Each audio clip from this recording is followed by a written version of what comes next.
ito programa para sa pag-unlad, balita at public service mula sa mga lungsod hanggang sa mga baryo.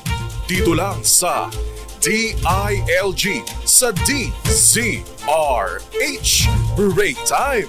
Kasama ang mga lingkod sa pagbibigay serbisyo publiko, sina DILG Secretary Benhur Abalos at Lakay Mayor Deo Macalma sa DILG sa DZRH Break Time.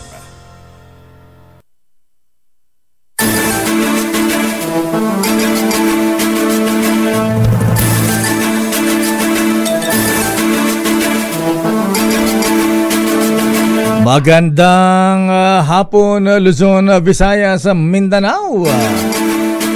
Ngayon po ay Miyerkules, Simbang Baklaran, August 21, at welcome po sa DILG sa DCRA sa Break Time. Ito ay yung lingkod, Deo Macalma. At syempre, mali mo sa akin na makasama natin sa programa ang pangalawang kalihim, Undersecretary ng Department of Interior and Local Government, si Senator Odilona Pasaraba. Ayan. At Lakay. Magandang hapon sa iyo, Yusek. Magandang hapon. Hindi po ako Senator Odi Pasaraba. Pero magandang pangitain po, Lakay Deo, ang mga binabanggit mo. Magandang hapon, Lakay. Magandang hapon, Pilipinas. At sa lahat, of course, ng nakikinig at nanonood on air at online, naimbag nga malem, Titaga Norte, Apo. Long time no see, Yusek. And syempre, nakakamiss naman ang umupo ulit dito. Ito nga sinasabi nilang, syempre, kailangang, ano ba yan, magbigay ng espasyo. Oo naman. No, maraming trabaho. Sinasamahan natin si Secretary Benhur Abalos. Ang dami-dami niyang pinagkakabalahan. Mamaya pag-usapan natin. Ang DILG po ay inyong makakasama live dito sa DZRH Break Time upang mas mailapit po ang ating ahensya sa publiko pagdating sa pagbibigay serbisyo. At syempre, Lakay Deo sa mga Visayas region as well as sa Mindanao region. Magandang hapon dahil po ang DILG po ay matino, mahusay at maasahan na handang paglingkuran at pangalagaan ng ating mga mamayan. Lakay Deo, nabanggit ng Luzon at saka Southern Luzon. Magandang hapon. Sama Northern Luzon, baka magtampo yung mga kababayan natin sa Northern Luzon. Nauna dan, Apo. Yes. At bilang bahagi po naman sa pinalawak na paghatid ng mga balita at serbisyo, ang DCRS po ay live ninyong mapapanood sa DCRS News Facebook page, DCRS News Television sa YouTube, siyempre sa aming website dcrsnews.com.ph, at sa mga cable channels nationwide. At sa lahat po ng mga nanonood, nagkikinig sa atin, ang nakikita nyo sa inyong mga screen na kagwapuhan ni Lakay Deo ay doble pag face-to-face. Kaya mag-ingat para kahit pa paano face-to-face pa rin tayo. Para naman po sa inyong mga katanungan, mga nais idulog sa ating ahensya o suggestion, tayo din po ay naka-live at mapapanood, I should say, sa DILG Philippines official Facebook page. Kaya tinitignan kita sa Senate hearing kahapon di kita makita ha? Ay, wala ko doon. Wala ka ba doon? Yeah, oo. Sobrang ang ganda ng mga diskusyon. Medyo hot ang Secretary Abalos. Passionate. Alam mo naman, si ayan. Secretary Benhur, pag ang pinag-uusapan natin ay ang mga karapatan, ang pinag-uusapan pala ay ang karapatan ng mga bata, karapatan ng mga babae, karapatan ng mga, alam mo naman na. Grabe yung binasa niyang affidavit na isang victim doon sa Mindanao, alam mo na. Very consistent siya dyan. He is really a champion for women's welfare, children's protection, and of course, the development of children. Nako, I think galing yan sa pagiging isang ama and at the same time, pagiging lokal na ehekutibo sa Mandaluyong before. At Yusek, bago sa ating mga bisita at mga talakayan, pumunta muna tayo sa ating mga latest happenings at aksyon sa DILG USEC audit. Tama, Lakay Deo. At syempre, nangunguna ka dyan sa DILG sa DZRH. Marami tayong mga latest news at happenings sa ating ahensya, Lakay Deo. At sa ating mga balita at aksyon, abay inilunsad ng DILG ang E911 Emergency Service na masa magpabilis sa sentralisasyon aksyon ng mga otoridad sa oras ng emergency o kaya ay mga sakuna. Pinangunahan ni DILG Secretary Benhar Abalos at PNP Chief General Romel Francisco Marbil ang simulation ng E911 services ng PNP Command Center. Nahango naman sa 911 Emergency Service ng Amerika gamit po ang mga makabagong teknolohiya. Ayon kay Secretary Abalos, sisimulan sa PNP ang E911 Emergency Services at palalawakin sa iba pang ahensya ng pamahalaan tulad na lamang ng Bureau of Fire Protection, gayon din sa MMDA at iba pang lokal na pamahalaan sa buong bansa. Wow! The 911 is now expanded with a letter E. Oh, emergency ba yan? Emergency Service E911. So sa lahat ng mga nakikinig na kay Deo, so paano magdadial sila ng E911? Actually, sinimulan na yata ito sa Davao. Within 3 minutes, nakapag-responde ang mga pulis sa isang crime incident doon. Wow, so effective. And speaking of Davao, ating batiin sa Kadayawan Festival pala nila, no? At saka Higalaay Festival ng Cagayan de Oro. Pinangunahan naman ni DILG Secretary Benhar Abalos ang groundbreaking ceremony ng Super Health Center sa Barangay Natividad, Cabiao, Nueva Ecija bilang suporta ng DILG sa layuning makapagbigay ng mataas na kalidad ng serbisyong pangkalusugan sa publiko. Kasama rin sa mga dumalo sa DILG Central Luzon Regional Director Anthony Nuida at Nueva Ecija Provincial Director Attorney Taktak Jr.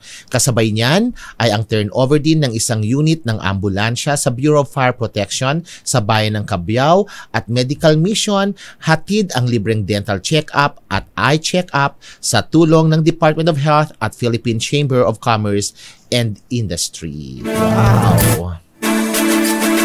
So, sa mga taga-Cabiao, Lakay Deo, hi, meron silang super health clinic. Salamat naman. Talaga?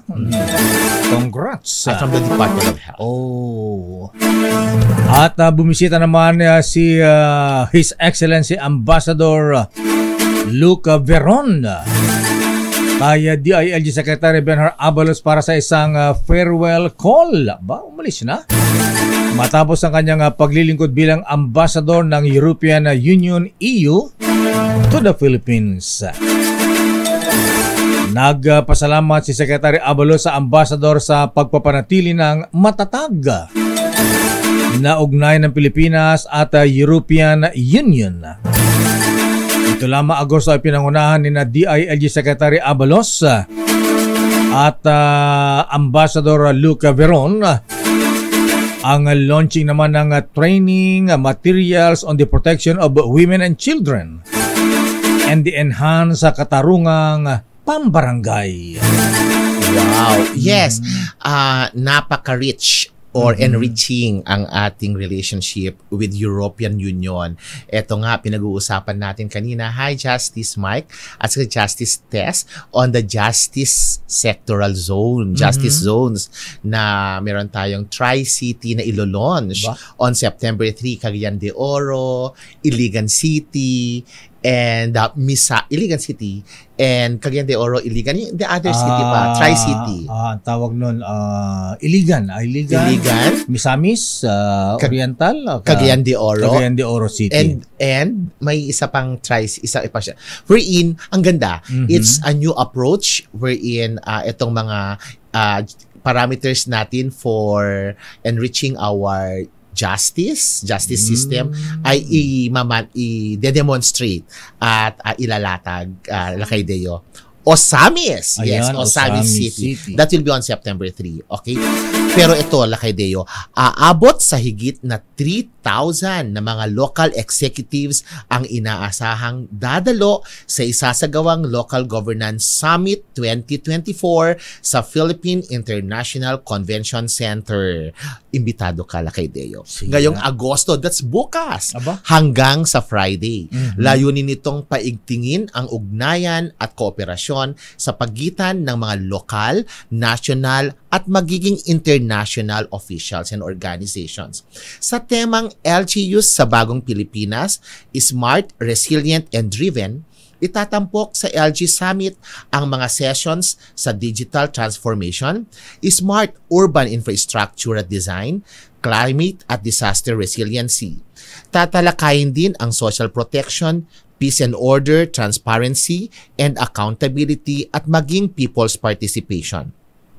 Dito magsama-sama ang mga lokal na pamahalaan upang magbahagi ng mga kaalaman sa mabuting pamamahala, mas epektibong paglilingkod bayan at mapabilis ang implementasyon ng Sustainable Development Goals upang tugunan at magbigay solusyon sa mga issue ng ating mga lipunan. Wow, this is a big event, Lakay Deo. You must have to witness this. Ayan, di ba guess ang Pangulong Marcos dyan? Yes. Kasama dyan. Yes, kasama po ang ating butihing Pangulo at PICC, so malapit lang. Pwede ko lakarin. Pwede. Para naman makadaupang palad mo ang iyong mga kuyang. Mga marami nga. At ilan lamang yan sa mabalitang hatid ng DILG. At sa ating pagbabalik Yusek, may makasama tayong lokal na pamahalaan upang alamin ang kanilang suportang hatid. Nako, importante ito, Yusek, sa mga micro, small and medium enterprises, MSMEs, at ang kanilang kontribusyon sa pag-unlad na ekonomiya ng bansa. Magandang pag-uusapan. Yes. Parang your business is my business, Yusek, ha? Yeah. At ang mga big business ay nagsisimula sa mga micro business. Kaya kailangan nating proteksyonan at suportahan ang mga MSMEs, Lakay Deo. At ayan po aming tatalakayin sa ating pagbabalik sa ating DILG sa DZRH Break Time. Pinakahuling mga balita, kaganapan, DILG, balita at aksyon. In this new age of good governance, the SGLG remains steadfast in its mandate of advancing the matapat at mahusay brand of local governance. Strong, unwavering, resilient, the Council of Good Local Governance takes the lead in recognizing LGU exemplars of meaningful local autonomy and development. The Council is chaired by the Department of the Interior and Local Government and is joined by partner executive agencies. Ably supported by our very own core of hard-working DILG regional and field counterparts and reliable implementation partners, we assess all provinces, all cities, and all municipalities in the country, year in, year out. A true testament to our unwavering dedication in this journey of tapat at mahusay na pamahalaang lokal. One nation, one vision, one seed, the seed of good local governance.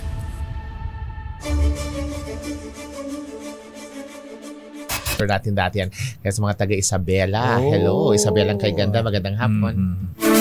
At nagbabalik ang DILG sa DZRH Break Time.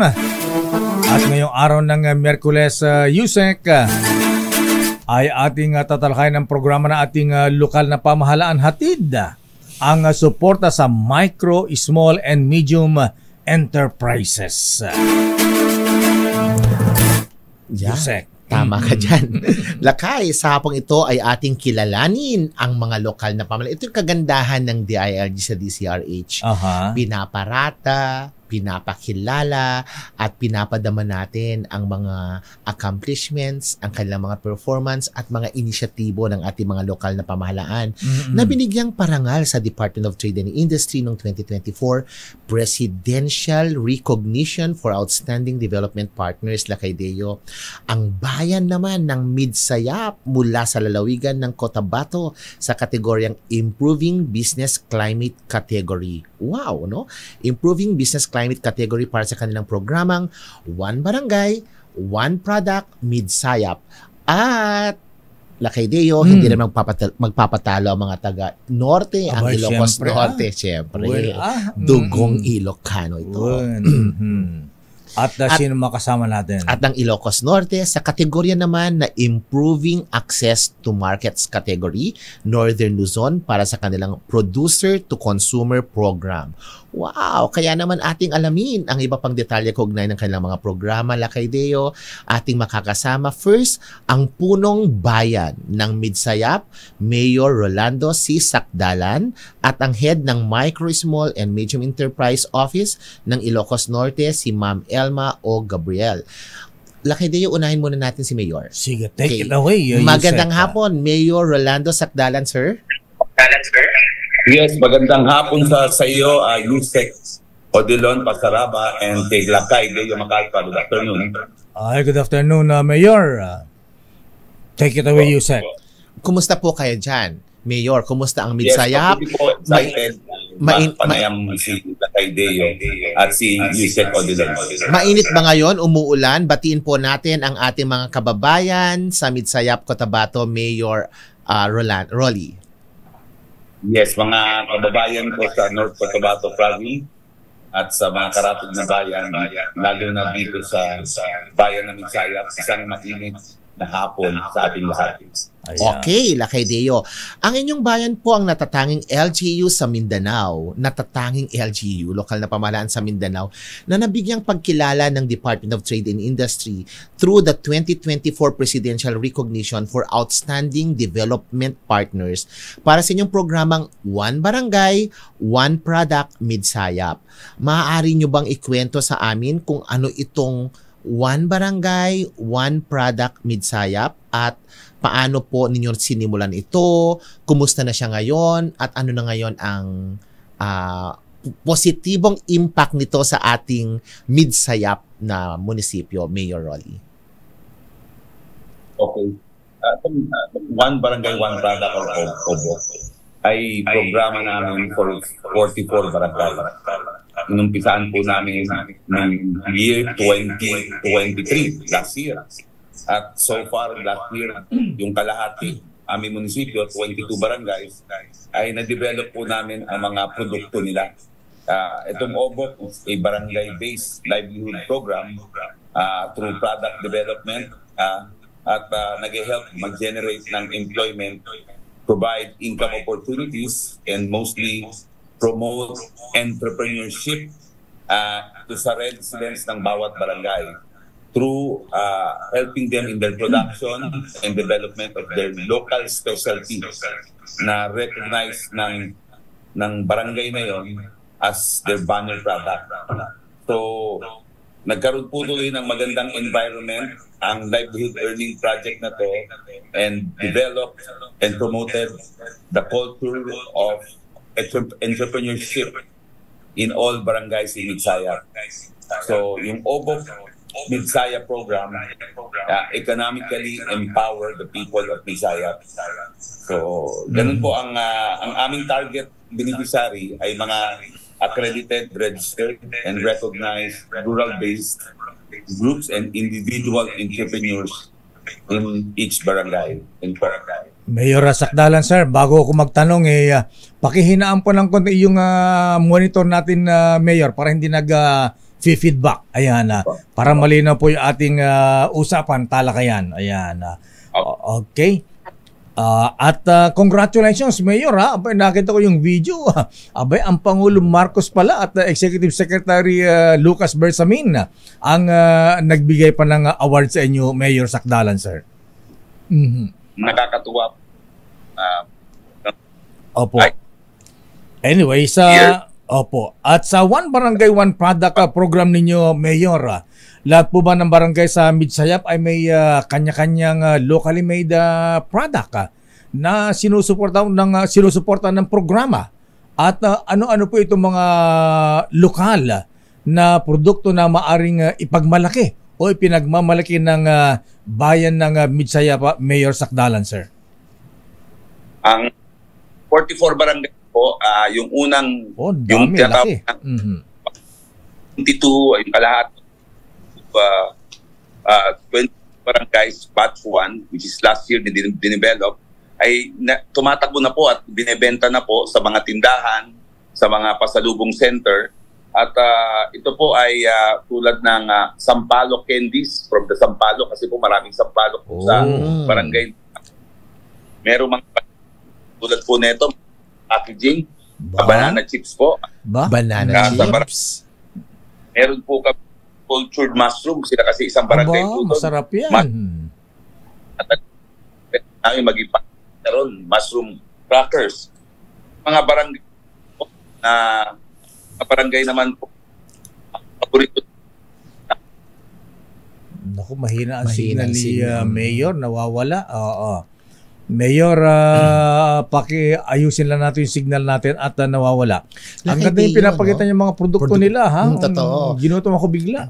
Yung Sampalok, parang meron tayo sa Ilocos. Ay, oo, marami sa Ilocos yan. No? Salamagi, kung tawagin natin. Yeah, pero at saka na gano'n na sila, no? Meron silang juice. Oo, hindi na lang yung candy. Meron silang extraction na, I mean, juice extraction. Pagsigang. Pagsigang. Ay, naimas po. Gusto yan ng ating kaibigan, si Mary Ann at saka si ano, no? Ganun ba? Yung kanyang husband, no? Okay, balikan nga natin si Mayor Sakdalan at malaman natin yung mga produkto, ha? Meron pang dried mushroom, ha?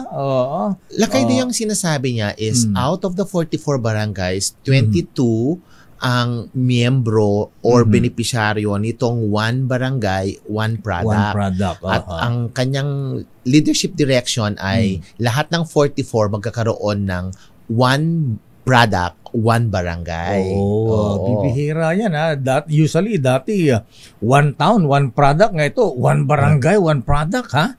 Balikan natin si Mayor Rolando Sakdalan. Mayor, andyan na po kayo. Ayan. Yes po, Yusek. Okay, i-display nyo ulit yung mga produkto ninyo, Mayor. Ayan, no? Barkitos po, plastic, madaling madurog. Ngayon, ginawa pong nasa kahon na. May barkilius pa. Guyabano, mangustin, ginawa siyang tea or powdered power drink. Ganun po. Iba't ibang product ng hipon, ginagawang ginisang alamang, bagoong.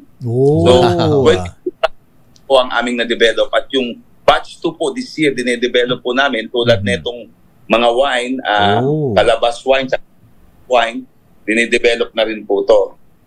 Ayan, ang galing. Ayan, tsaka ang ganda, Mayor, ng packaging, ha? Ayan, export quality. May kalidad nga. Tulad ibang bansa, tulad sa Vietnam, Thailand, sa Taiwan, ginagawa na rin po natin. So, ditulungan po namin silang sa packaging sa pamamagitan ng paggawa. Bili namin ng isang packaging machine na tinulungan namin sila na mapackage ng maganda ang mga produkto nila. Ayan, ang galing. Sa assistance, Yusek. Yes, oo. Ano naman ang mga assistance, ang handog ng programang One Barangay, One Product sa mga MSMEs ng Midsayap, Mayor Rolly?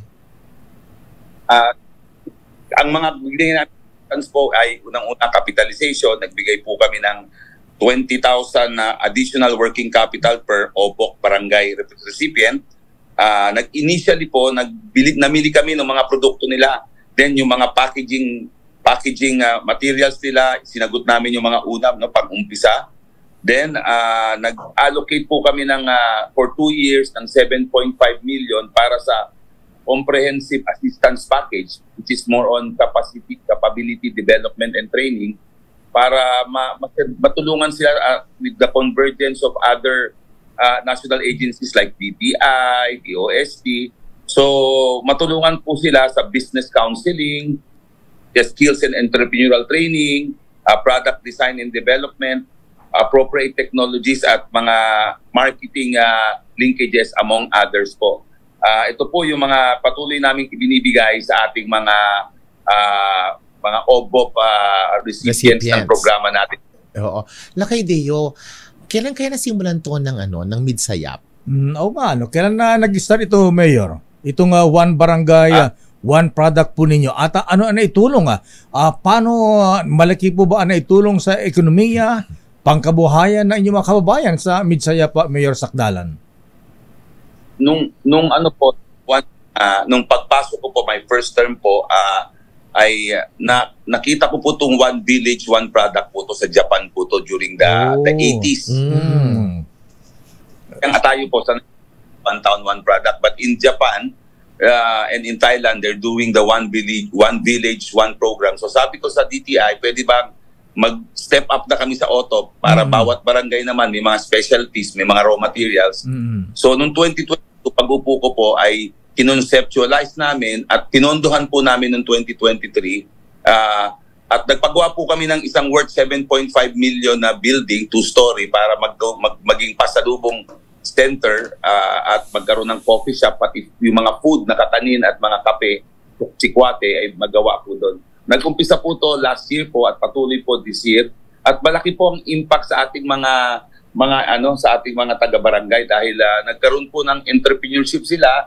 So dati binebenta lang nila sa barangay nila, mga naglalako-lako, pero ngayon ay nadagdagan. Dati one-man team lang ang gumagawa, sila lang mag-asawa, sila rin nagtitinda. Ngayon nakakatulong na po yung kanilang mga anak, yung mga kapitbahay dahil lumakas po order kasi nag-o-order na po rin dito yung mga groceries, pati sa kabilang bayan, kabilang probinsya. Ay turo namin sila, kaya nag-increase talaga po yung employment at livelihood opportunities ng aming mga kababayan na Lakay Deo. Wow, ang galing, Yusek. Dapat yung mga groceries dito, mga convenience store, dapat suporta mag-supply din si Mayor. Pwede, no? Pero dito mo nakikita talaga na may ginagawa tayo sa baba. Yes. And this is a beautiful result ng relationship ng DTI, of course, ang DILG, at lokal na pamahalaan, at maging ang mga komunidad. No? At itong ginagawa ni ng Mayor Sakdalan sa Midsayap, dapat gayahin ito. Example, Yusek, di ba? Dapat lang. Marami rin naman tayong successful. Kaso lang natatangi nga dahil nga kinilala during the presidential recognition for outstanding development partner. Kaya naman. So, Mayor, sa mga nais pong siyempre maaring lumapit sa inyo o kaya ay maaring tumulong kasi parang kayo ang model dito. Ayan, saan po kayo pwedeng lapitan? Saan po kayo pwedeng puntahan? At makahinga ng tulong o kaya ay advice para ganyan po itong programa nyo. One Barangay, One Product. Dito po sa may isang building po dito, yung Local Economic Development and Investment Promotion Office. Tinatawag naming LEDI po. At ito po ay nasa second floor. Ang first floor po ay dito po namin pinaplastar ang pisina ng DTI. So sa kanilang product development din. So isang building po to, 2-story, dito po sa bungad ng harap ng munisipyo ay nandyan po yan, pumunta lang po kayo dyan. And sa mga gustong tumulong, ma-develop at sa mga karatig naming mga bayan o sa mga taga-ibang lugar na mga LGUs, we're here. Meron na pong nagbe-benchmarking sa amin. So kami po willing to teach our fellow LGUs on the ways to do this para naman lahat din po ng mga taga-barangay nila ay maturuan, matulungan at masuportahan nila para dumami po ang employment at gumanda ang livelihood opportunity ng buong Pilipinas, hindi lang po ng aming bayan. Lakay Deo, maraming salamat DTI, maraming salamat Pangulong Bongbong, the Office of the President dito sa parangal na to, no? Outstanding development partner. At Lakay Deo, totoo nga naman na ang mga lokal na pamahalaan ay ang mga institusyon na magiging enabling development partners ng ating mga national government agencies and private sector para mas lalong, maisakatuparan ang mithiin ng ating for economic development tulad ng MSMEs. Mayor Sakdalan, sir, ayan, ang galing-galing po ninyo. Congratulations. Kaya nararapat lang na Awardee. Bigyan ng award at ang Pangulo pa, ang Pangulong Marcos pa ang nagbigyan ng award sa kanya. Mayor Sakdalan, sir, maraming salamat po at sana'y lumawak pa inyong programa, project sa one barangay, one product, one barangay, at sana ito ay lumago at matulungan pa po ninyo ang inyong mga kababayan dyan sa Midsayap. Lakay Deo. Of course, Mayor Rolly, pakitanggap naman ang pagsaludo sa iyo ni Secretary Benhar Abalos dahil natatangi naman talaga din ang inyong inisyatibo na one barangay, one product, Midsayap. Maraming salamat. Salamat talaga sa tulong ni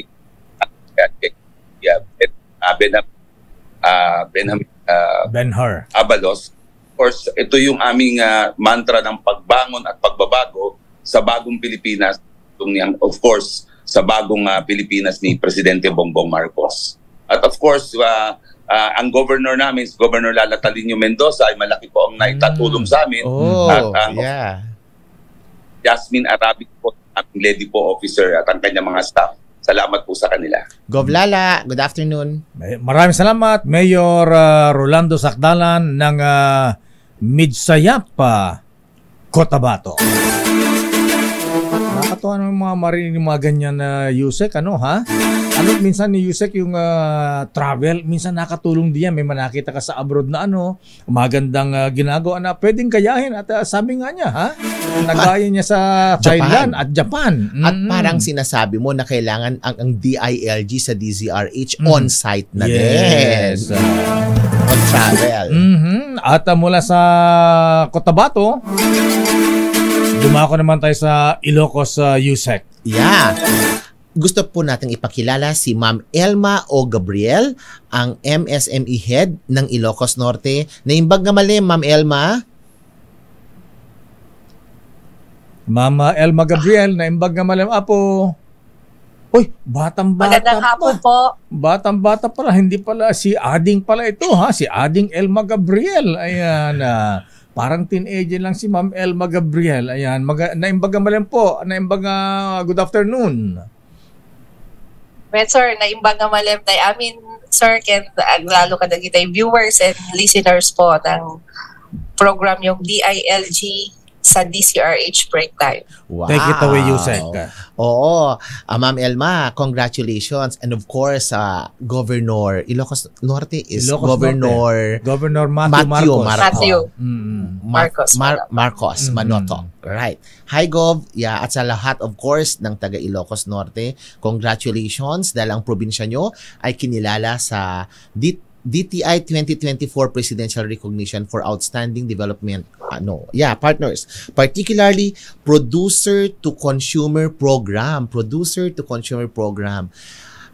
Nako, ma'am, kailangan ikwento natin kung ano tong Producer to Consumer Program sa lahat ng mga nakikinig, lalong-lalo na ang mga lokal na pamahalaan, ang mga opisyalis ng lokal na pamahalaan. Paano to sinimulan ng yung ng LGU at kumusta na siya ngayon? So, ang P2C or the Producer to Consumer Program po is one of the priority programs po ng Provincial Government of Ilocos Norte.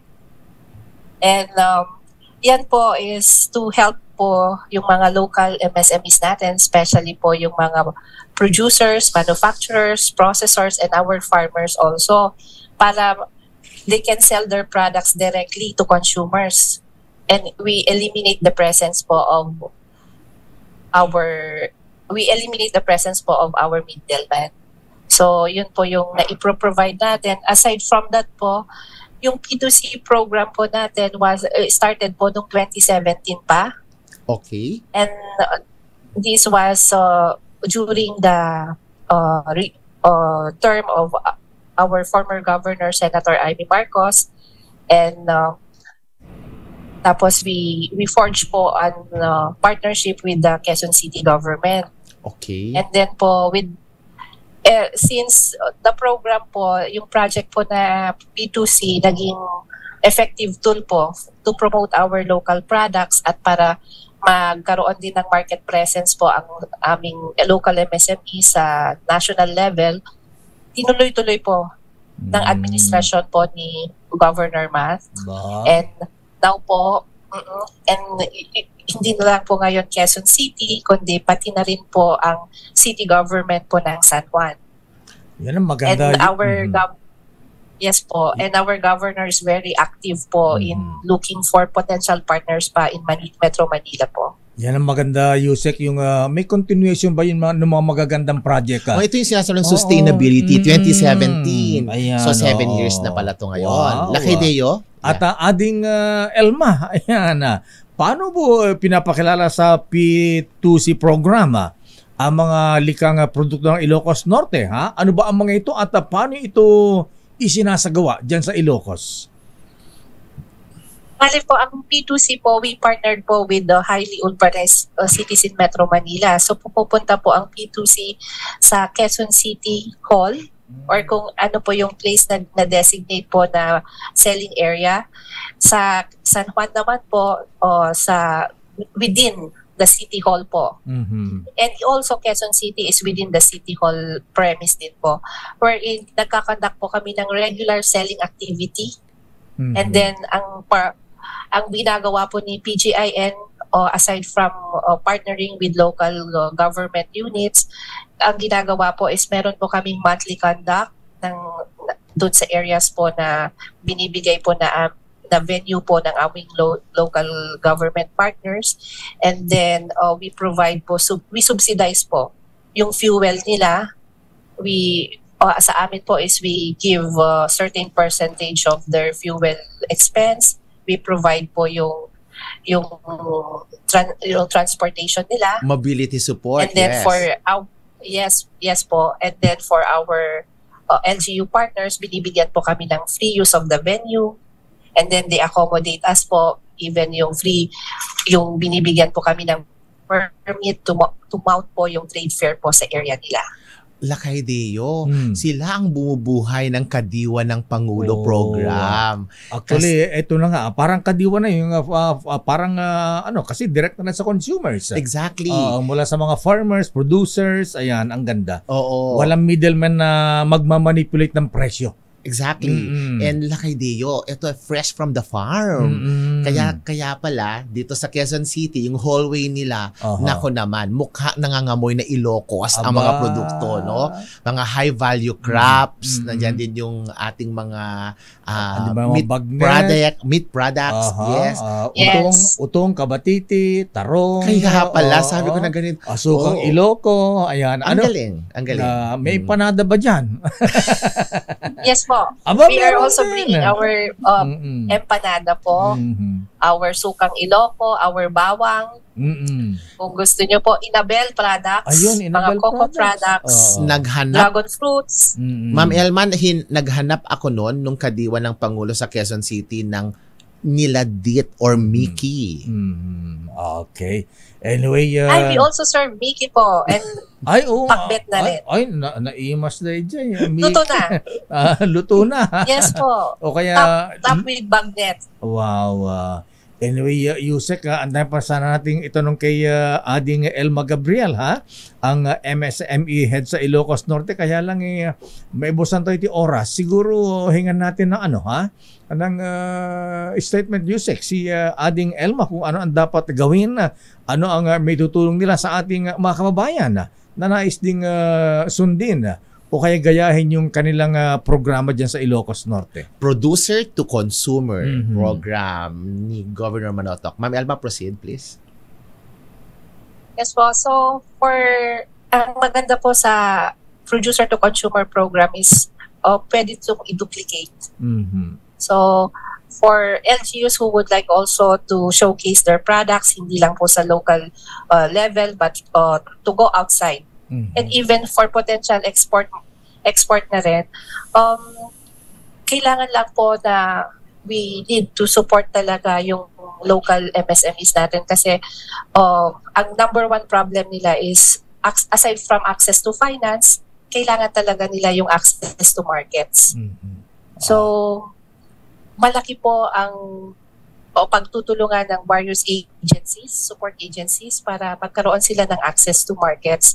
So that is why for other LGUs who would like to duplicate our program, kailangan makipartner tayo sa mga potential na big markets who can provide us large customer base para ma-promote palagi. And we do not only provide that, but also we capacitate our MSMEs, we provide trainings that are relevant to them, like we partner with FDA para maging hindi lang sila within the national level po na standards, pero yung mga rinaredy na rin po namin sila for exports. Ading Elma Gabriel, Jose Agnina, maraming salamat at congratulations. Ilocos Norte, congratulations. Thank you so much maraming po. salamat. Ayan, Elma Gabriel, MSME Head ng Ilocos Norte. Yan ang tunay na kadiwa spirit, Yusek, ha? Hindi na dadaan sa middleman para hindi tumataas ang presyo ng mga bilihin. This is a reflection yung movement ng goods from one province to the city, di ba? At sana si Secretary Abalos ay pwede bang memuhan lahat ng mga LGUs, mga governors na mga mayors na dapat lahat mayroong ganyan. Natapos na si Secretary Benhar Abalos. Ako, sobrang strong supporter yan ng kadiwa ng Pangulo. Ba't hindi natin ramdam sa ibang LGUs yan? Ayan. Yung Metro Manila na LGUs. Sa probinsya. Ayan, ramdam natin. Sana nga all. Ayan. So sa lahat ng mga lokal na pamahalaan, go support kadiwa ng Pangulo. Lakay doon. Magbabalik tayo, Yusek, at sa ating pagbabalik ay sasagutin ang ilang katanungan ng ating mahabayan sa DILG. Siyempre matapos po ang ilang mga paalala. Pinakahuling mga balita, kaganapan, DILG, balita at aksyon. Pursuant to EO number 139 dated August 18, 2021, amending EO number 115 dated August 5, 2002, the beneficiaries of barangay officials who died during their term of office can receive death and burial assistance nationwide. The beneficiaries of the Punong Barangay can receive 20,000 pesos for death benefits and 2,000 pesos for burial expenses, while the beneficiaries of the Sangguniang Barangay members, Sangguniang Kabataan Chairman, Indigenous People Mandatory Representatives, Barangay Secretaries, and the Barangay Treasurers can receive 10,000 pesos for death benefits and 2,000 pesos for burial expenses. In availing the barangay officials' death and burial assistance, the following are the documentary requirements.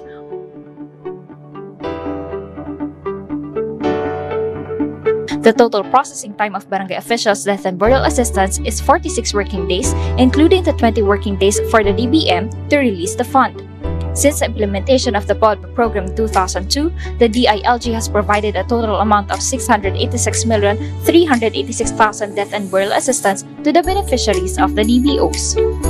Currently, the continuous enhancement of the BODMA information system is one of the priorities of the department as the processing of death and burial assistance is being done online. This effort underscores the department's commitment and support to the marching order of our president to facilitate the full digitalization of processes in the bureaucracy and collectively strive towards a matatag na bagong Pilipinas. Mapapakinggan sa DILG sa DCRH Break Time tuwing Miyerkules alas 4 ng hapon kasama ang mga tagapagbigay serbisyo publiko Lakay Deo Macalma at DILG Secretary Benhur Abalos. DILG sa DCRH Break Time. Yusek, makasama natin sa opisyal ng LTO ngayon, Land Transportation Office. Dahil may mga idinulog na katanungan sa ating DILG Connect. At nasa ating linya si Executive Director ng LTO, Director Greg Guillermo Pua Jr. Director Greg, paligay ko Ilocano dito. Naimbang malay, magandang hapon na po Director Greg Pua, sir. Naimbag nga sabi ko na ba Kenyam, Apo, Lakay, Deo. Batang-bata, Yusek, take it away. Ayan. I will take it away.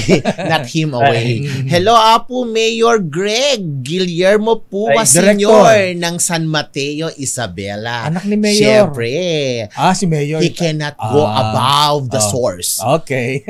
Congratulations, Director Greg Guillermo Pua Jr.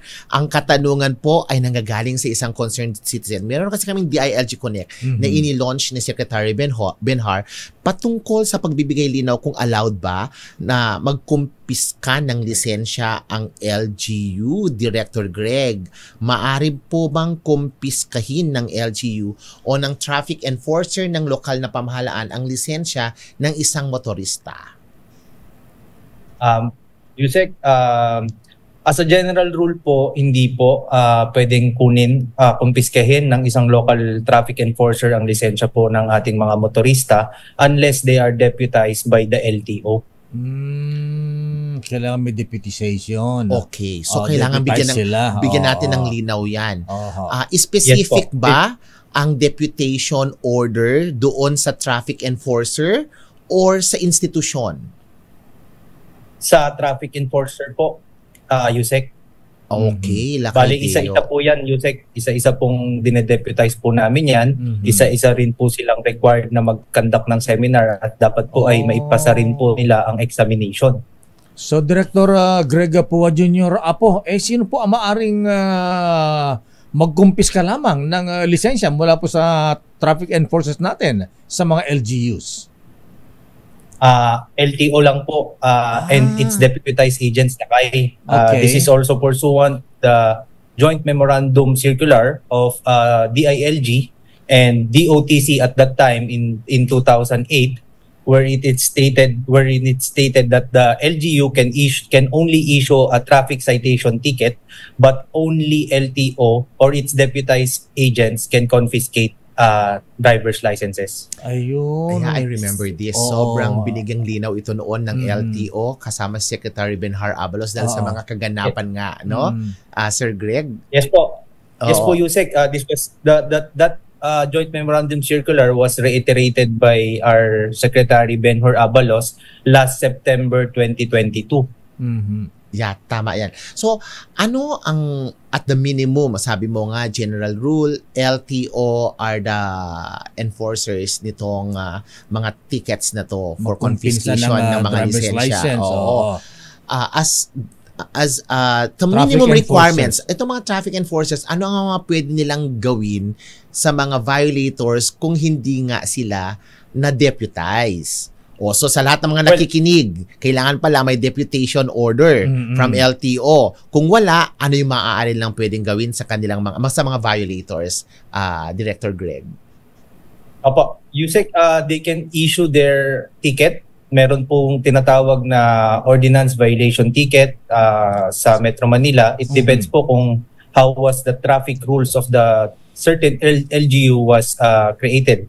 If by virtue of ordinance, may kanya-kanya po silang tawag sa mga traffic tickets na kanilang ini-issue. Ayun. So, hindi basta-basta nangumpis ka. So, kailangan, Director, Adda DJ Quada, paniket.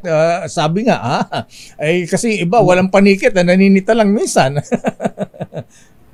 Yes po, Lakay. Kailangan ma-issuehan nila ng traffic ticket. On the part naman po ng LTO, we are now very aggressive in coordinating with LGUs para po makapag-execute ng single ticketing system na atin pong ini-implement ngayon para naman po kung meron po silang traffic violation, yung isang motorista ng violation ng ordinansya ng isang LGU, mapapasok po sa ating merit and demerit system po sa LTO. Lakay Deo, sa ID ba ni traffic enforcer na doon yung deputation order number prescribed by that LTO? Dapat? Yes po, Yusek, yes po. So, dapat pala yon. So, dapat tingnan mo yung ID. Yun ipapakita. Kasi inaamin ko, Yusek, Apo Director, minsan nahuli ako, parang hindi legal traffic enforcers, parang napulot lang sa tabi ba? Sabi ko, boss, may ID ka ba? ayaw ipakita yung kanya ID. So sa mga ganitong mga nagsasamantala, umaabuso naman na, nire-respeto natin ang mga traffic enforcers, Director po. Pero may mga umaabuso po, nagsasamantala. Sabihin na natin, direktang gustong mangutong. So ano po ang dapat gawin, saan sumanggun natin mga motorista na maaring biktima naman ng pagmamalabis ng mga traffic enforcers kung sakaling nakita na lang hindi maganda, hindi legal yung kanilang panghuhuli? Opo. Kung ito po ay isang deputized LTO agent, meron po tayong hotline dito sa LTO. Ang tinatawag po natin, ang programa po ito ni ASEC Vigor Mendoza, yung action on the spot. 24/7 po ito na pwede pong mag-text at tawagan ng ating mga motorista. Okay lang po ba? Lakay, Yusek, Wala po. sabihin ko po yung paki-mention yung numero. Hotline. Wala po. Opo. 0929 29 0 20 lakay 20 865. 865. Ayan. 0929 24/7 po ito, lakay. Pakiulit po. Nasobrahan yata yung numero ko. 09 Mapanin. 0929 Okay. 29 20 865. 865. Ayun. So 24/7 ito, may sasagot dito, Director. Opo, lakay. Actionan po natin agad. Kung ito po, kung ang nirereklamo pong tao ay ating dineputize talaga, pag ating po napatunayan na siya ay nagsamantala sa power that was given to him by the Assistant Secretary, we will immediately revoke their deputization. Yusek. Ayan. Okay, Director, just again po, malaking bagay ito, ha? At least alam na ng hotline ating mga kababayan at pwede natin ulit-ulitin dito para at least may pagsusumbungan kung alanganing oras, di ba? Tama lang kay Deo. Kaya bigyan naman natin ng tsansa. Bigyan naman natin ng tsansa si Director Greg na bumati at magbigay ng mga reminders. Opo. Ang dagdag ko lang po, lakay, Yusek, kung hindi naman po deputized agent at ito po ay nangumpiska ng mga lisensya, siguro po maaring ireklamo kay Yusek Odi. Kasi kung local enforcers po ito, pwede pong mag-initiate si Yusek Odi ng nararapat na kaso laban po sa traffic enforcer na nangumpiska ng lisensya. Ayan, maganda yan. May asamin ka na, Nakita mo ngayon Odi, nakita mo ngayon ang cycle ng aming trabaho. Galing. Director Greg, just lagi na po, naimbag malem. Ayan. Baka meron kang gustong batiin? Batiin ko lang po, lakay, yung aking naman pong direktor sa bahay. Si Attorney Azenit Gonzalgo po. Attorney din pala. Mukhang dati mong girlfriend yan. Ex-girlfriend ko lang. Ex-girlfriend. Ngayon roommate na. Opo. Director Greg Guillermo Pua Jr., maraming salamat. Just agina apo. Thank you, lakay. Thank you, Yusek. Mabuhay po kayo. Mabuhay ang LTO. Thank you. At bago tayo magwakas, magpaalam, Yusek, alam ko, may babatiin ka? Yes, of course. Dirty girl? Oo, sa ngalan po ni Secretary Benhar Abalos, ang ating pinuno sa DILG ay taos-pusong bumabati ng maligayang kaarawan kay unang ginang Liza Araneta Marcos. Ma'am, sa ngalan po ng Departamento ng Interior at Lokal na Pamahalaan, sa lahat ng mga opisyales at manggagawa ng DILG, happy birthday, ma'am. Saan kaya ang birthday party ngayon, ha? Maraming salamat, Yusek. Happy birthday, Madam First Lady. At maraming salamat sa pagtutok sa ating programa hanggang sa susunod na Miyerkules. Alas 4 hanggang alas 5 ng hapon. Sa lahat ng mga nanay na siyempre pasukan na. I mean, pumasok na yung mga anak. Sa lahat po ng mga law enforcers, traffic enforcers, sa lahat ng mga MSMEs, at sa lahat ng mga lokal na pamahalaan, maraming salamat sa inyong pagtangkilik muli sa ating DILG sa DZRH. Odi Pasaraba ang naglilingkod sa atin. Ako naman po, si Deo Macalma. Inyong napakinggan ang DILG sa DZRH Break Time. Kasama ang mga lingkod sa serbisyo publiko, sina DILG Secretary Benhur Abalos at Lakay Mayor Deo Macalma. Hanggang sa susunod na Miyerkules, tumutok, makinig, alamin ang mga ginagawa, mga nagawang proyekto, programa para sa pag-unlad, balita at public service mula sa mga lungsod hanggang sa kasulok-sulukan ng mga barangay. Dito lang sa DILG sa DZRH Break Time.